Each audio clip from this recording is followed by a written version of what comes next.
Okay, everyone tune your radio to my old-time station, which I persistently am.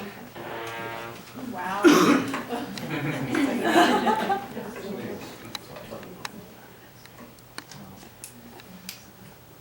Did it die? It's dead already? One battery per presenter.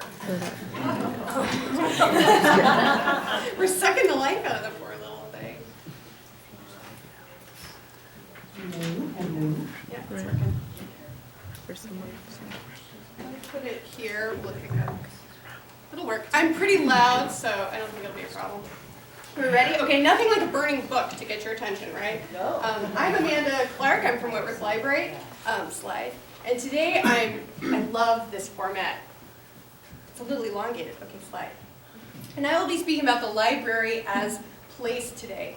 Information acquisition, informed by the modes by which we access that information, travels in rapid succession, like this talk. Despite the increasingly digital nature of information retrieval, both the individual and the computer occupy physical space. The physical library as a place offers an essential location for multimodal composition in an age when one might presume that the digital negates the physical. Finite place and belonging root the writer within space regarding composition and information retrieval. The relationship is intimate for the handling of the book, but where it is handled in the iconic building of the library matters. Slide. Let us consider the geography of the library in terms of library as a landscape. As the user moves through it, there is an element, there's an element of performance here. Pacing is everything. The performance happens within a building, at the checkout counter, in the writing center, on a couch. The book, for example, has time to wait on the shelf, time to be viewed, etc. Walter Benjamin asserts, reproduced objects are lacking in one thing: the presence in time and space, the unique existence in a place where it happens to be. End quote. The place where it happens to be authored, the authoring center, the writing center, the maker space, the traditional library table of green glazed lamps. What Benjamin is promoting here is a philosophy of understanding the space and time that is the library as a place. How, where, and when the viewer interacts with the written word, whether reading it or writing it, profoundly alters that experience. Physical objects, like physical spaces, are, as Carolyn Steedman suggests, a place for which the moment shall be called memory. Book, computer, library building, all are memory vessels. Therefore, the history, by extension, our humanity. Slide. This, then, is the sense of the sacred as perceived by the physical book in typed and written word. Defying time, it waits to be handled and rediscovered over passing ages. It necessitates a place to rest in anticipation of future use. The library patron or inhabitor of that space is summoned into the ever-present, ever-fleeting, immediate moment within place. Slide. Questions emerge. 1.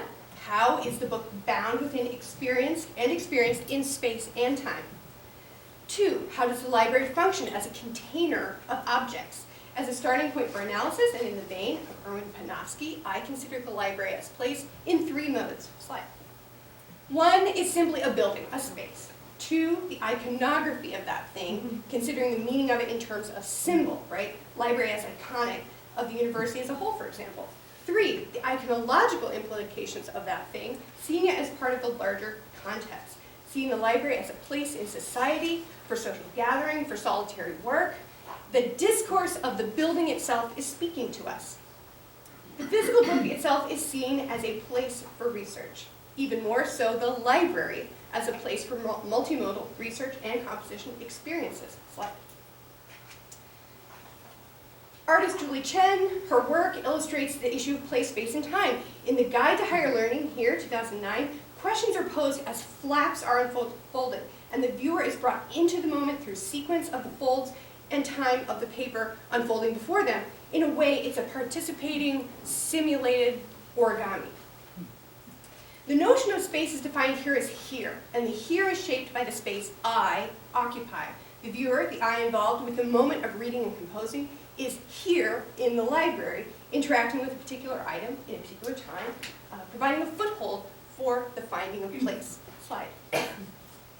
Reading and composition do not relate to the linear time of recorded events, determined by fluid and dynamic time chosen by the user. It is fixed to a moment, but the occurrence of that moment is flexible. Unpacking My Library behind me is a double production.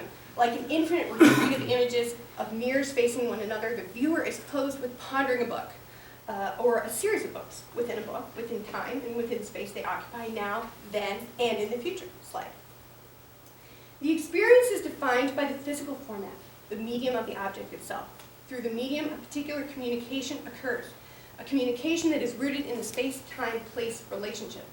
Each book object came into being at a singular moment, has sat on a shelf for a certain duration, and the viewer, at a given interval, views the work in a particular place for a specific length of time.